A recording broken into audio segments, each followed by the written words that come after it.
दोस्तों ये बहुत ही इम्पॉर्टेंट किताब है, ख़ास तौर पे फ़ाइन आर्ट्स के स्टूडेंट्स के लिए और वो लोग जो क्रिएटिव राइटिंग में और फ़ाइन आर्ट्स के और शोबों में इंटरेस्टेड हैं। थॉमस फॉस्टर की किताब है। यूनिवर्सिटी ऑफ मिशिगन के प्रोफेसर हैं। 1975 से ये पढ़ा रहे हैं कि किस तरह से लिटरेचर लिखा जाए, किस तरह से फ़ाइन आर्ट को डेवलप किया जाए, किस तरह से क्रिएटिव राइटिंग की जाए, किस तरह से पढ़ा जाए। ये किताब ख़ास तौर पर how to read literature like a professor, कितना उम्दा मौजू है। मगर ऐसा ही और भी मौजूद उन्होंने किताबें लिखी हैं, how to read non fiction like a professor, या फिर एक और किताब है उनकी, how to write like a writer. तो इन जैसे राइटर्स को पढ़ना बहुत ज़रूरी है। ये वो लोग हैं जो आपको बताते हैं कि किस तरह से क्रिएटिव राइटिंग्स एक्चुअली डेवलप होनी चाहिए। इसमें मेजर उन्होंने बताने की कोशिश की है कि किस तरह से हम पैटर्न्स को, सिंबल्स को किसी भी किताब के अंदर कनेक्ट करते हैं और किस तरह से उसके जो एक अनरिवील्ड मैसेज है या थीम है उसको हम रिवील करते हैं, किस तरह से उस स्टोरी को या उस नज़म की के जो मेन थीम है उसको हम किस तरह से उस मैसेज को अडॉप्ट कर लेते हैं, हासिल कर लेते हैं, उसके पूरे हार्ट को, उसकी फीलिंग्स को। तो मैंने कुछ पॉइंट्स निकाल लिए हैं, मैं एक एक करके डिस्कस कर लेता हूं और आपको बता देता हूं कि क्या चीज़ है इस किताब के अंदर जो आपको पढ़ लेनी चाहिए। Number 1, literary analysis uses memory, symbol and pattern to enrich our reading experience.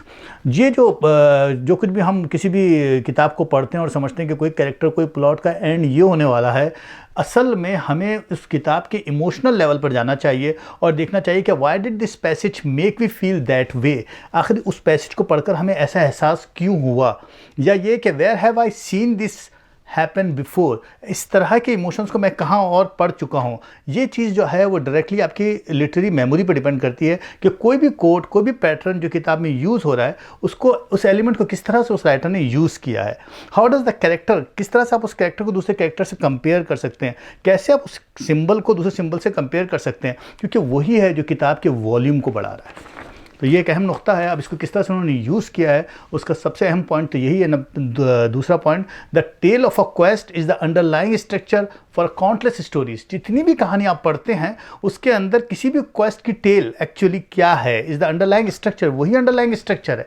वो कहते हैं, फॉर एग्जाम्पल, अभी मिसाल ही ली इन्होंने, अगर आप वो जो 14वीं सदी की जो नज़्म है सर ग्वैन एंड ग्रीन नाइट, उसके अंदर अगर आप देखें तो आखिर वो क्या है, वो असल में एक होली ग्रेल है जिसकी सर्च में, यानी मुक़द्दस प्याला है जिसकी सर्च में जो है वो ग्रीन नाइट है, वो उसका पूरा एक जर्नी दिखाया है। वो मुख्तलिफ ड्रैगन से लड़ता है, वो मुख्तलिफ बहुत सारी ऑब्स्टेकल्स आते हैं। असल में थीम क्या है? थीम जो है वो ये है कि किस तरह से आप उसकी डेस्टिनी पर, किस तरह से उसकी क्वेस्टर को समझ रहे हैं, किस तरह से उसकी जुस्तजू को समझ रहे हैं, किस तरह से आप इस तरह से आप उस रीज़न तक, उस रेवलेशन तक पहुंच रहे हैं। या बिल्कुल ऐसी उन्होंने थॉमस पिंचन की मिसाल ली जो 20वीं सेंचुरी के राइटर हैं। उनकी किताब थी the crying of a lot 49। अब उसके अंदर दिखाया है कि साहब एक औरत है जो अपने मरहूम लवर की, जो बहुत वेल्दी था, उसने कहीं अपने विल में लिख दिया कि साहब तुम्हें सैन फ्रांसिस्को से साउथर्न कैलिफोर्निया जाना पड़ेगा, तो वो निकल जाती है। उसमें जो मसाइल आते हैं, असल में वो मसाइल से गुजर कर क्या है, कहानी को खाली दिलचस्प बनाना है? नहीं, असल में at the end of the story वो ये बताना चाहते हैं कि कैसे सेल्फ रिलायंस, कैसी इंडिपेंडेंसी डेवलप होती है। तो ये बात इंपॉर्टेंट इस पॉइंट के अंदर। अगला पॉइंट है, all books borrow ideas from other books whether it is obvious और नॉट। ये कहते हैं, एक लाइन की बात है कि no literary work is completely original. ये बात कहना बिल्कुल गलत है कि हम आमतौर पर ठप्पा लगा देते हैं, अरे ये तो ओरिजिनल आइडिया ही नहीं था, ये तो मैंने कहीं और भी पढ़ा हुआ है। असल में ये कहते हैं कि ऐसा मुमकिन ही नहीं है कि इन हज़ारों लाखों सालों के अंदर कोई भी चीज़ आपको ओरिजिनल मिलेगी। हम हमेशा से बोरो करते हैं और ये बहुत ओरिजिनल है। ये बुरी बात है कि आप उसको सरुखा कह दें या कोई भी ये नहीं है। असल में इसको इंटरटेक्सचुअलिटी कहते हैं। जो राइटिंग के और लिटरेचर के असल स्टूडेंट्स हैं वो जानते हैं इस बात को। For example D.H. लॉरेंस का नॉवल है द वर्जिन एंड द गिस्पी, उसका उन्होंने मिसाल दी। उन्होंने कहते हैं कि उसके अंदर एक बहुत बड़ा तूफान दिखाया उन्होंने, एक बहुत बड़ा फ्लड आता है। तो क्या वो फ्लड नोहा का फ्लड नहीं है कि वो बताना चाहते हैं कि डिस्ट्रक्शन की पावर है कि वो क्लियरेंस कर देता है। तो ये जो चीज़ है, या अगर आप शेक्सपियर को पढ़ते हैं और रोमियो जूलियट का कैरेक्टर देखते हैं, तो क्या कोई भी modern love story Romeo and Juliet के बगैर मुकम्मल हो सकती है? अगला पॉइंट है, symbol help us detect hidden messages with in a story. Symbols के बगैर आप समझ नहीं सकते, आपको सिंबल को समझना ही पड़ेगा। इसके लिए उन्होंने मिसाल दी एडवेंचर ऑफ हकरबेरी फिन, जो 1884 का नॉवल था। उसके अंदर हक फिन का जो यंग लड़के का कैरेक्टर है, जो अपने अब्यूजिव फादर से छुपने के लिए, बचने के लिए अपनी मौत का ड्रामा कर देता है और मिसिसिपी रिवर के पास चले जाता है। मिसिसिपी रिवर के पास बहुत बड़ा फ्लड आ जाता है। अब वो फ्लड जो वो बैक वक्त सेफ्टी और डिस्ट्रक्शन का सिंबल है। डिस्ट्रक्शन इसलिए कि वो हर चीज़ तबाह कर रहा है, घर तबाह कर रहा है, लोगों को मार रहा है। सेफ्टी इसलिए कि वो जो एक आदमी है वहाँ पर, जिम उसका नाम है, जो स्लेव है, उसके लिए वो पैसेज है फ्रीडम का। तो सेफ्टी और डिस्ट्रक्शन दोनों का सिंबल है। इसी तरह वो कहते हैं कि 17वीं सेंचुरी में सेंसरशिप बहुत थी, तो लोग अंडरलाइन होकर लिखते थे। जैसे जॉन डॉइन की नज़्म उन्होंने द फ्ली बताई। अब फ्ली जो है वो सेक्चुअल अर्ज को शो करता है। फ्ली क्या है? पस्सू है।